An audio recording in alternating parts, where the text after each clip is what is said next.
માટે એક પેરેગ્રાફ પૂછાય છે અને એના માટે 4 પ્રકારના વાક્યોનું ઇનડાયરેક્ટ કરવા માટેનું તમને પૂછાય છે. તો આપણે ડાયરેક્ટ ઇનડાયરેક્ટ વિશે આજે જોઈશું. 9મા ધોરણમાં ઓલરેડી તમે ડાયરેક્ટ ઇનડાયરેક્ટ સ્પીચ શીખી જ ગયા છો. ગુજરાતીમાં આપણે એને પરોક્ષ વાક્ય રચના, પ્રત્યક્ષ વાક્ય રચના કહીએ છીએ. અહીંયાની વ્યાખ્યા લખેલી છે: કોઈના બોલાયેલા શબ્દો જ્યારે સીધા જ રજૂ કરવામાં આવે તેને અવતરણ ચિહ્નની વચ્ચે રજૂ કરવામાં આવે તેને ડાયરેક્ટ સ્પીચ કહે છે. કે પ્રત્યક્ષ વાક્ય રચના મતલબ સીધું જ કોઈની સાથે સીધી જ વાત આપણે કરીએ છીએ ત્યારે એ જે આપણે વાત રજૂ કરીએ છીએ, જે કંઈ વાક્ય છે એને આપણે અવતરણ ચિહ્નની વચ્ચે મૂકીએ છીએ. અંગ્રેજીમાં તેને ડિરેક્ટ સ્પીચ અથવા તો ડાયરેક્ટ સ્પીચ તરીકે ઓળખવામાં આવે છે. આ જ શબ્દોને અન્ય દ્વારા એટલે કે ત્રીજી વ્યક્તિ દ્વારા રજૂ કરવામાં આવે છે ત્યારે તેને ઇનડાયરેક્ટ સ્પીચ એટલે કે પરોક્ષ વાક્ય કહે છે. ડાયરેક્ટ મતલબ કે સીધું જ, ઇનડાયરેક્ટ મતલબ પરોક્ષ. હવે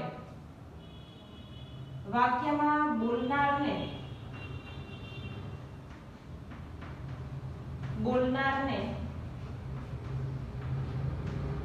રિપોર્ટર કહે છે.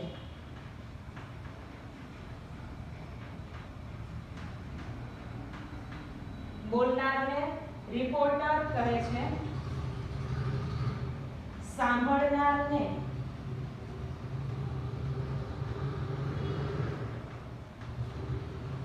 લિસનર કહે છે. જે ક્રિયાપદ છે તેને રિપોર્ટિંગ વર્બ તરીકે ઓળખવામાં આવે છે.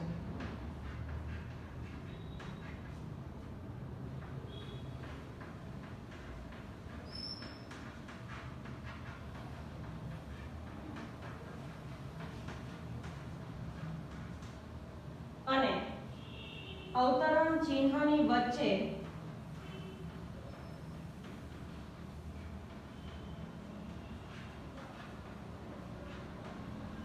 લખાયેલા શબ્દોને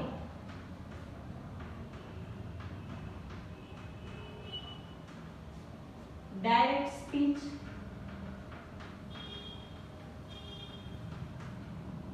અથવા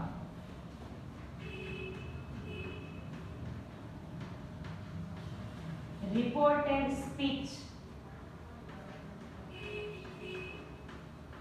કહે છે. વાક્યમાં બોલનારને રિપોર્ટર કહે છે. હવે આને ઘણા સબ્જેક્ટ તરીકે પણ ઓળખે છે. સબ્જેક્ટ કે પહેલો કર્તા. સાંભળનારને લિસનર કહે છે કે ઓબ્જેક્ટ બીજો કર્તા. જે ક્રિયાપદ આપેલું છે એ ક્રિયાપદને રિપોર્ટિંગ વર્બ તરીકે ઓળખવામાં આવે છે, જેને આપણે ટૂંકમાં આરવી કહીએ છીએ. અવતરણ ચિહ્નની વચ્ચે જે શબ્દો લખાયેલા છે તેને ડાયરેક્ટ સ્પીચ અથવા તો રિપોર્ટેડ સ્પીચ કહે છે. આટલી વસ્તુ આપણે ખાસ ધ્યાનમાં રાખવાની છે. બોલનારને રિપોર્ટર, સાંભળનારને લિસનર, ક્રિયાપદને આરવી એટલે કે રિપોર્ટિંગ વર્બ અને અવતરણ ચિહ્નની વચ્ચે લખાયેલા શબ્દોને ડાયરેક્ટ અથવા તો રિપોર્ટેડ સ્પીચ કહે છે. આટલું ખાસ યાદ રાખવાનું છે. વાક્યમાં બોલનાર કોણ છે, સાંભળનાર કોણ છે, ક્રિયાપદ પરથી તમને રિપોર્ટિંગ વર્બ એટલે કે કાળની ખબર પડશે, ભૂતકાળમાં છે, વર્તમાનકાળમાં છે, અને અવતરણ ચિહ્નની વચ્ચે જે શબ્દો લખાયેલા છે તેને ડાયરેક્ટ સ્પીચ અથવા તો રિપોર્ટેડ સ્પીચ કહે છે. છેલ્લે આપણે વાત કરી હતી કે વાક્યમાં બોલનારને રિપોર્ટર, સાંભળનારને લિસનર, ક્રિયાપદને રિપોર્ટિંગ વર્બ અને અવતરણ ચિહ્નની વચ્ચે રહેલા વાક્યને આપણે રિપોર્ટેડ સ્પીચ અથવા તો ડાયરેક્ટ સ્પીચ તરીકે ઓળખીએ છીએ. છેલ્લે આટલી વાત આપણે કરી.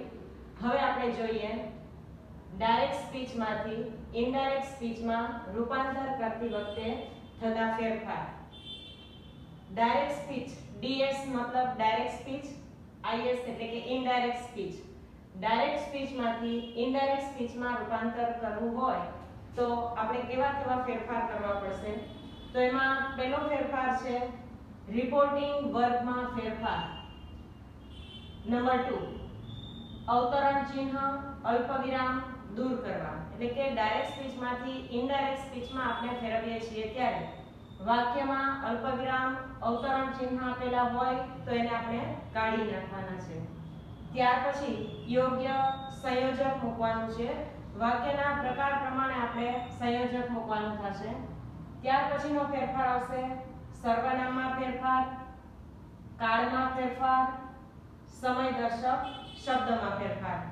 આ નિયમો આપણે યાદ રાખવાના છે. ડાયરેક્ટમાંથી ઇનડાયરેક્ટમાં ફેરવતી વખતે પહેલો ફેરફાર રિપોર્ટિંગ વર્બમાં ફેરફાર, અવતરણ અલ્પવિરામ દૂર કરવા, યોગ્ય સંયોજક મૂકવું, સર્વનામમાં ફેરફાર કરવો, કાળમાં ફેરફાર કરવો, સમયદર્શક શબ્દમાં ફેરફાર કરવો.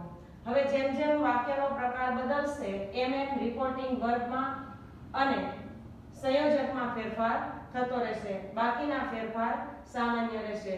તો તમને આગળના લેક્ચરમાં આપણે વાત કરી કે વાક્યમાં બોલનારને રિપોર્ટર, સાંભળનારને લિસનર, ક્રિયાપદને રિપોર્ટિંગ વર્બ અને અવતરણ ચિહ્નની વચ્ચે રહેલા વાક્યને ડાયરેક્ટ સ્પીચ કહે છે.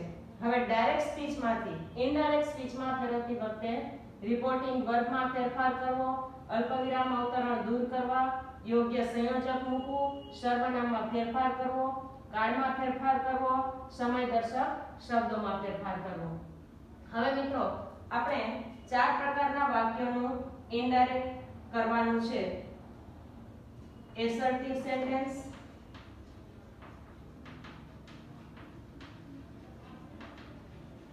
એટલે કે વિધાન વાક્ય.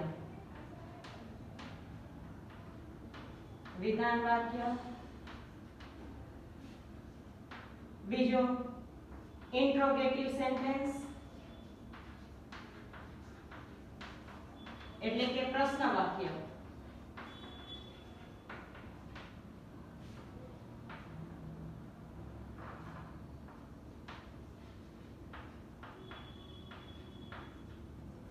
Number 3 imperative sentence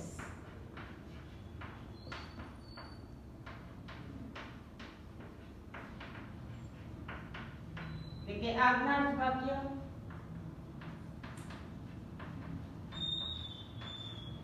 number 4 exclamatory sentence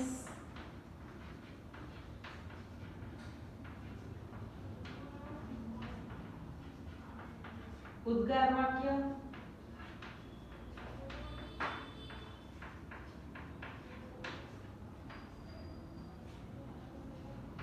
late અને લેટ્સ વાળા વાક્યો.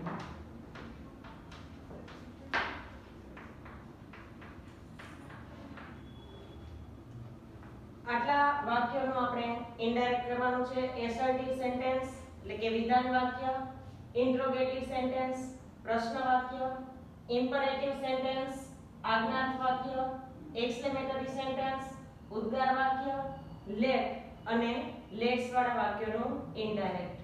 હવે આપણે એક એક પ્રકાર જોતા જઈશું. એ પહેલા રિપોર્ટિંગ વર્બમાં સંયોજક, સર્વનામમાં, કાળમાં અને સમયદર્શક શબ્દમાં કઈ રીતે ફેરફાર થાય છે તે આપણે જોઈ લઈએ. તો પહેલો ફેરફાર આવશે રિપોર્ટિંગ વર્બમાં ફેરફાર. નંબર 1 રિપોર્ટિંગ વર્બમાં ફેરફાર.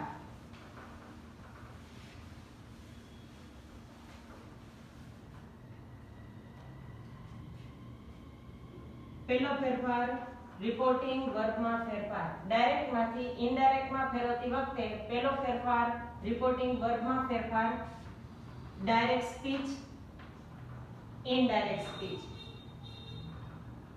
જો ડાયરેક્ટ સ્પીચમાં રિપોર્ટિંગ વર્બ તરીકે સે હોય એટલે કે ક્રિયાપદ સે હોય તો ઇનડાયરેક્ટમાં પણ સે જ રાખવું. સેસ હોય તો ઇનડાયરેક્ટમાં પણ સેશ જ રાખવું. ડાયરેક્ટ સ્પીચમાં જો સે ટુ હોય તો ટેલ કરવું. ડાયરેક્ટ સ્પીચમાં જો સેશ ટુ હોય તો ઇનડાયરેક્ટમાં ટેલ્સ કરવું. ડાયરેક્ટ સ્પીચમાં સેડ હોય તો ઇનડાયરેક્ટમાં સેડ કરવું. ડાયરેક્ટ સ્પીચમાં સેડ ટુ હોય તો ટોલ્ડ કરવું. પછી જેમ જેમ વાક્યનો પ્રકાર થશે એમ એમ રિપોર્ટિંગ વર્બમાં ફેરફાર થશે. પ્રશ્ન વાક્ય હોય તો રિપોર્ટિંગ વર્બ તરીકે સેડ ટુ નું આસ્ક્ડ. એવી જ રીતે વર્તમાન કાળ હશે તો સેઝ નું આસ્ક થશે. જેમ જેમ વાક્યનો પ્રકાર ફરશે એમ એમ રિપોર્ટિંગ વર્બમાં ફેરફાર થશે. તમારે મોટા ભાગે રિપોર્ટિંગ વર્બ છે એ સાદા ભૂતકાળનું આવશે એટલે કે સેડ ટુ નું ટોલ્ડ કરવાનું થાય. અને પેરેગ્રાફ આવશે એટલે ડાયલોગ રૂપે હોય ત્યારે સેડ ટુ નું તમારે ટોલ્ડ કરવાનું. પ્રશ્ન વાક્ય હોય તો આસ્ક્ડ કરવાનું. વાક્યનો પ્રકાર જોઈ અને એ પ્રમાણે રિપોર્ટિંગ વર્બમાં ફેરફાર કરવાનો થશે. તો આ પહેલો ફેરફાર રિપોર્ટિંગ વર્બમાં ફેરફાર. સે હોય તો ઇનડાયરેક્ટમાં પણ સેજ રાખો. સેસ હોય તો સેસ. સે ટુ નું ટેલ. સેસ ટુ નું ટેલ્સ. સેડ હોય તો સેડ અને સેડ ટુ નું ટોલ્ડ. ટેલ્સ પછી ટુ મુકાતું નથી એમ ટેલ પછી પણ ટુ મુકાતું નથી. ટોલ્ડ પછી પણ ટુ મૂકવાનું નથી. આ પહેલો ફેરફાર રિપોર્ટિંગ વર્બમાં ફેરફાર. ત્યાર પછી બીજો ફેરફાર અવતરણ અલ્પવિરામ દૂર કરી અને યોગ્ય સંયોજક મૂકવાનું છે. હવે જેમ જેમ વાક્યનો પ્રકાર ફરશે એમ એમ જો વિધાન વાક્ય હોય તો સંયોજક તરીકે ટોલ્ડ મૂકવાનું થાય. પ્રશ્ન વાક્ય હોય તો WH શબ્દ અથવા તો ઇફ કે વેધર મૂકવાનું થાય. એ આપણે જ્યારે એક એક વાક્યનો પ્રકાર જોશું ત્યારે લેતા જઈશું. પછીનો ફેરફાર છે સર્વનામમાં ફેરફાર.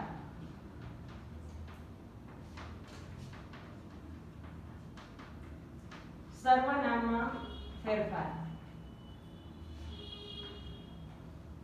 હવે જુઓ એમાં ડાયરેક્ટ સ્પીચના વાક્યની શરૂઆત.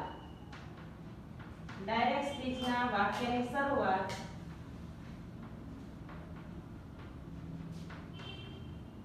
જો આઈ કે વી થી થઈ હોય તો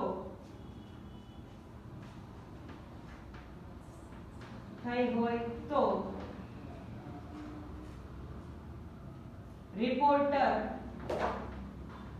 એટલે કે બોલનાર પ્રમાણે સર્વનામમાં ફેરફાર કરવો.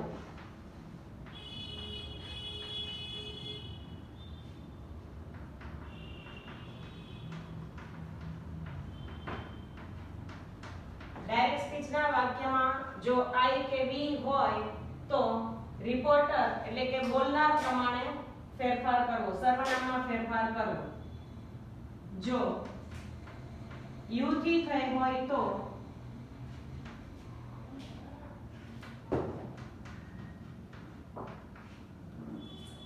લિસનર એટલે કે સાંભળનાર પ્રમાણે ફેરફાર કરવો. જો ડાયરેક્ટ સ્પીચના વાક્યની શરૂઆત યુ થી થઈ હોય તો લિસનર પ્રમાણે ફેરફાર કરવો. જો હી સી કે ઈટ હોય he she કે it હોય તો no change કોઈ ફેરફાર કરવો નહીં.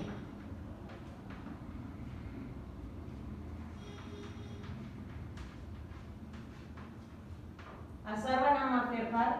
ડાયરેક્ટ સ્પીચના વાક્યની શરૂઆત જો આઈ કે વી થી થઈ હોય તો બોલનાર પ્રમાણે સર્વનામમાં ફેરફાર કરવો.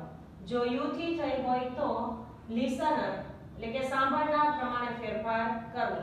જો હી સી હોય તો સર્વનામમાં કોઈ ફેરફાર કરવાનો આવતો નથી. આ સર્વનામમાં ફેરફાર થયો. તમે એને ટૂંકમાં આ રીતે પણ યાદ રાખી શકો.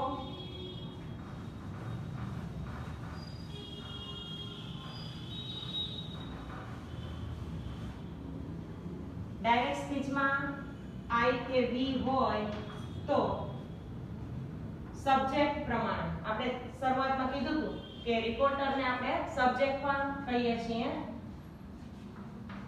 યુ હોય તો ઓબ્જેક્ટ એટલે કે સાંભળનાર લિસનર અને હી સી ઇટ ધે હોય તો નો ચેન્જ એટલે કે તમારે આ એસ ઓ એન યાદ રાખવાનું છે.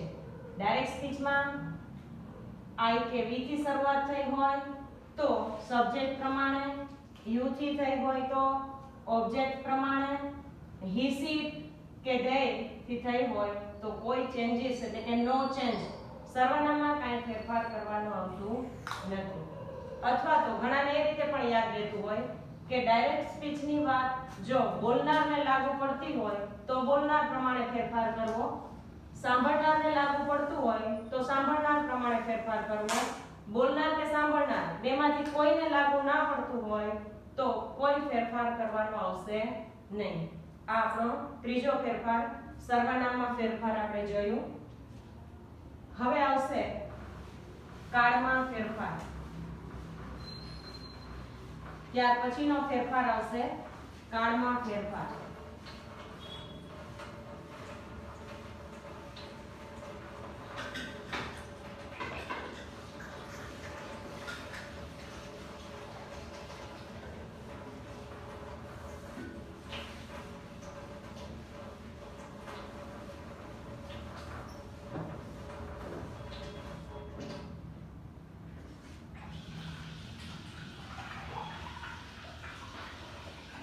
કાળમાં ફેરફાર.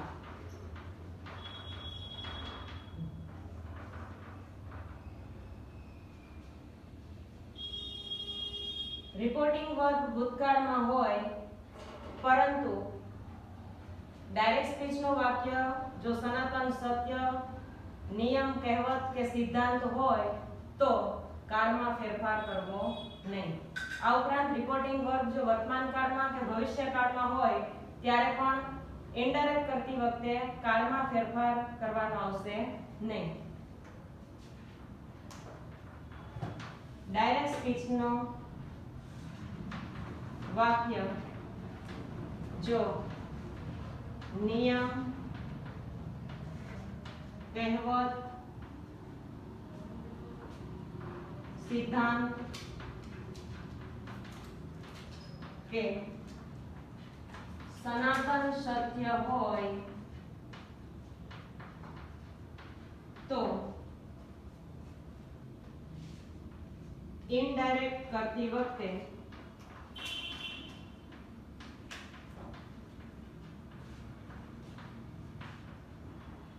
કાળમાં ફેરફાર કરવો નહીં.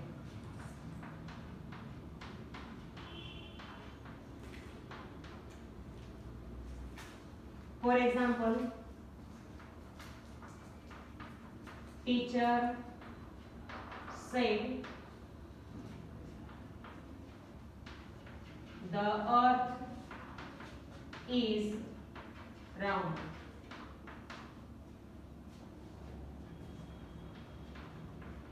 Teacher said that the earth is round. કે ડાયરેક્ટ સ્પીચના વાક્યમાં સનાતન સત્ય હોય, નિયમ હોય કે કહેવત હોય ત્યારે ઇનડાયરેક્ટ કરતી વખતે કાળમાં ફેરફાર કરવાનો આવશે નહીં. સર્વનામમાં ફેરફાર કરવાનું થતું હોય તો થશે પણ કાળમાં કે સમયદર્શક શબ્દમાં ફેરફાર કરવાનો આવશે નહીં. ત્યાર પછી ડાયરેક્ટ સ્પીચના વાક્યમાં એટલે કે રિપોર્ટિંગ વર્બ જો વર્તમાન કાળ હોય કે ભવિષ્ય કાળ હોય ત્યારે પણ કાળમાં ફેરફાર કરવો નહીં.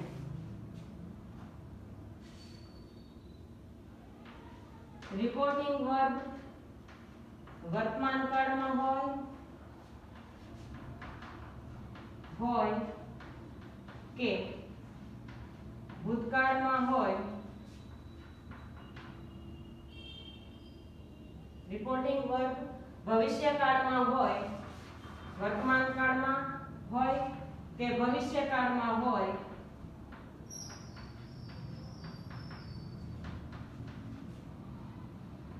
ઇનડાયરેક્ટ કરતી વખતે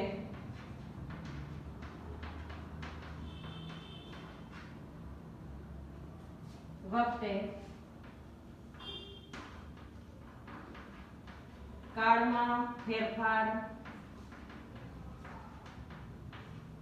કરવો નહીં. ફોર એક્ઝામ્પલ,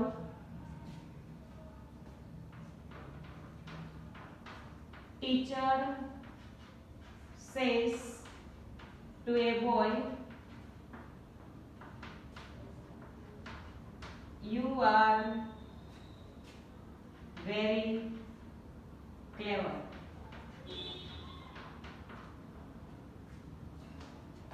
ટીચર આ રિપોર્ટર છે, સેસ ટુ રિપોર્ટિંગ વર્બ છે, એ બોય લિસનર છે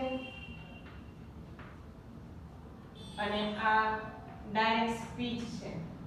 આપણે આગળ વાત કરી હતી કે બોલનારને રિપોર્ટર, ક્રિયાપદને રિપોર્ટિંગ વર્બ અને સાંભળનારને લિસનર કહે છે. અવતરણ ચિહ્નની વચ્ચે રહેલા વાક્યને રિપોર્ટિંગ વર્બ, સ્પીચ અથવા તો ડાયરેક્ટ સ્પીચ કહે છે.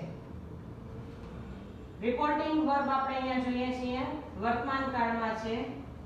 સેસ ટુ નો ટેલ્સ, ટીચર ટેલ્સ. જો ડાયરેક્ટ સ્પીચમાં સેસ ટુ હોય તો ટેલ્સ કરવાનું છે. ટેલ્સ પછી ટુ મુકાતું નથી. ટીચર ટેલ્સ એ બોય વિધાન વાક્ય છે, સંયોજક ધેટ મૂકવાનું છે, ધેટ. હવે યુ છે, આપણે વાત કરી હતી કે જો ડાયરેક્ટ સ્પીચમાં સાંભળનાર એટલે કે યુ હોય તો એ સાંભળનાર પ્રમાણે ફેરફાર થાય. આઈ કે વી હોય તો બોલનાર પ્રમાણે થાય, યુ હોય તો સાંભળનાર પ્રમાણે ફેરફાર થાય. બોય છે એના માટેનું પુરુષવાચક સર્વનામ he is very clever. અહીંયા કાળમાં ચેન્જીસ થશે નહીં કારણ કે રિપોર્ટિંગ વર્બ વર્તમાન કાળમાં છે. રિપોર્ટિંગ વર્બ વર્તમાન કાળમાં હોય તો કાળમાં ફેરફાર કરવો નહીં. યાદ રાખજો, રિપોર્ટિંગ વર્બ વર્તમાન કાળમાં હોય કે ભવિષ્યકાળમાં હોય, ઇનડાયરેક્ટ કરતી વખતે કાળમાં ફેરફાર થતો નથી. આ ઉપરાંત રિપોર્ટિંગ વર્બ વર્તમાન કાળમાં હોય કે ભૂતકાળમાં હોય પણ ડાયરેક્ટ સ્પીચનું વાક્ય જો સનાતન સત્ય, નિયમ, કહેવત કે સિદ્ધાંત હોય ત્યારે પણ કાળમાં ફેરફાર થતો નથી. આ સિવાયના વાક્યો હોય તો જ એને કાળમાં ફેરફાર કરવાનો રહેશે. તો કાળમાં કઈ રીતે ફેરફાર થાય છે એ આપણે હવે જોઈએ.